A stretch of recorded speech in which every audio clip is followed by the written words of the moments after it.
औज़ुबिल्लाहिमिनश्शैतानिर्रजीम बिस्मिल्लाहिर्रहमानिर्रहीम। अस्सलाम वालेकुम, welcome Hasan education institute of health sciences.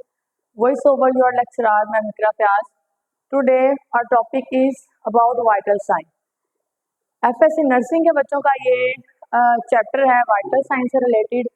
तो आज कुछ बेसिक कंसेप्ट मैं आपको क्लियर करूंगी कि व्हाट इज वाइटल साइंस कैसे चेक किए जाते हैं, उनमें क्या क्या चीज़ें आ जाती हैं।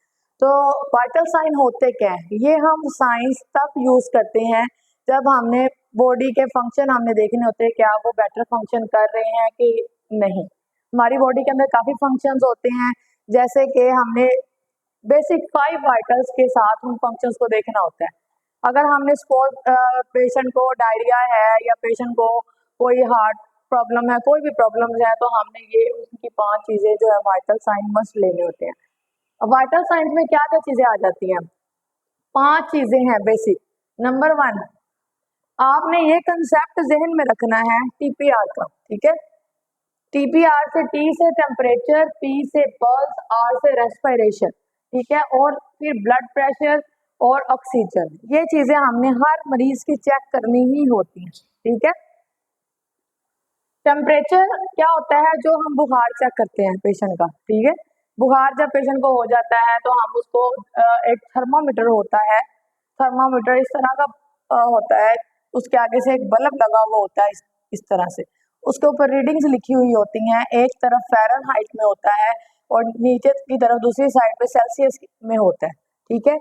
फ़ारेनहाइट और सेल्सियस ये क्या चीजें हैं, ये इनके कह लो यूनिट्स हैं, ठीक है, यूनिट्स होते हैं ये हर एक का यूनिट होता है।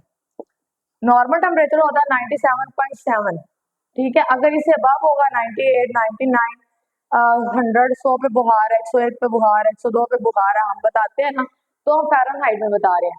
अगर सेल्सियस में देखें तो वो 37, 38, 39, 40, 41, तो जैसे जैसे ये मतलब कि फ़ारेनहाइट बढ़ता है वैसे वैसे सेल्सियस भी बढ़ता जाता है, ठीक है। तो सेल्सियस में 37 नॉर्मल है और फ़ारेनहाइट में 97 टेम्परेचर जो फीवर है वो नॉर्मल, ठीक है। उसके बाद पल्स रेट हमें चेक करनी होती है, जो कि हमारी होती है हार्ट रेट। हार्ट रेट जो बच्चे होते हैं उनमें बनिस्बत बड़ों के ज्यादा हार्ट रेट होती है, दिल की धड़कन उनकी तेज रफ्तार होती है, बड़ों की नॉर्मल होती है। तो नॉर्मल कितनी होती है, 60 से 100 बीट्स पर मिनट। इसका भी यूनिट क्या है, बीट्स पर मिनट, ठीक है। 1 मिनट के अंदर कितनी दफा जो हमारा दिल की धड़कन जो है वो हुई है। हमने अब ये बहुत सारी जगहों से हम पल्स रेट लेते हैं, हम यहाँ से भी लेते हैं, ठीक है, पल्स से यहाँ से लेते हैं, हम यहाँ से भी लेते हैं, पल्स फील करते हैं, जहाँ से बीपी चेक करते हैं। एक हमारी यहाँ होती है पल्स, एक हमारी यहाँ होती है लेग्स जो के अंदर होती है, एक हमारी पाँव के पास भी होती है, 2 पल्स पाँव के पास भी होती है, ठीक है।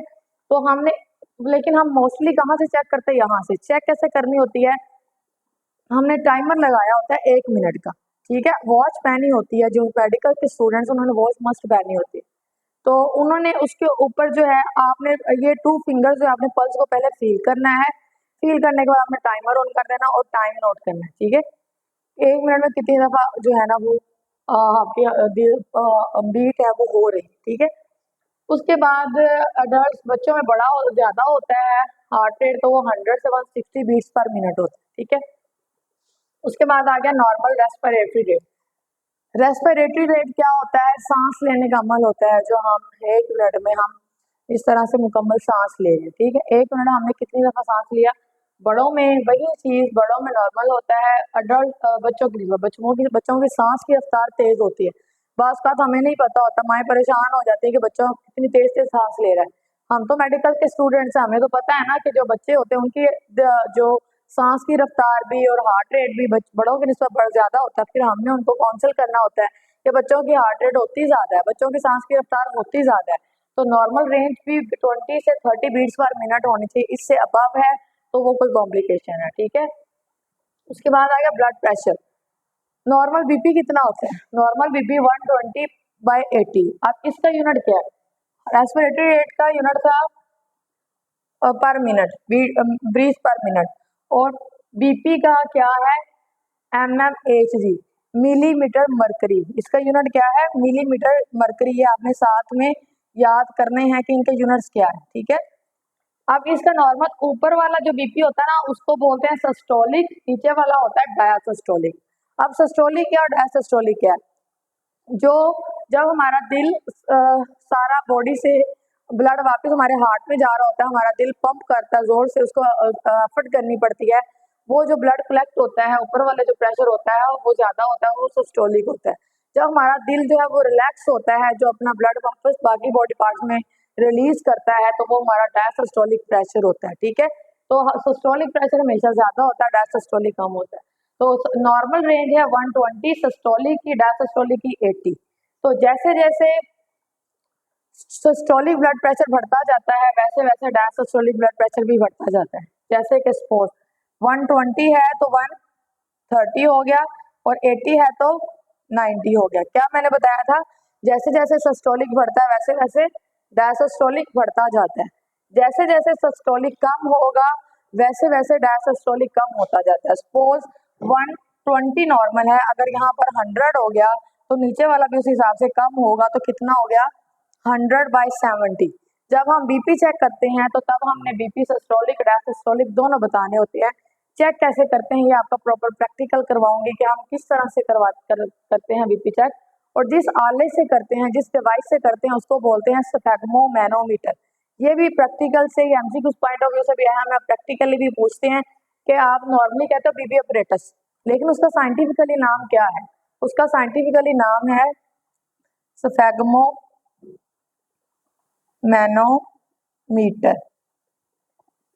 ठीक है, समझ आ गई इन चीजों की। उसके बाद लास्ट पे हम एक चीज है ऑक्सीजन। ऑक्सीजन देखते हैं जिसको SpO2 भी लिखते हैं और सैचुरेशन कहा जाता है उसको। ठीक है, ऑक्सीजन लेवल कितना होता है ये हम परसेंटेज में लिखते हैं कि 95 से 100% ऑक्सीजन हमारी बॉडी के अंदर होनी चाहिए।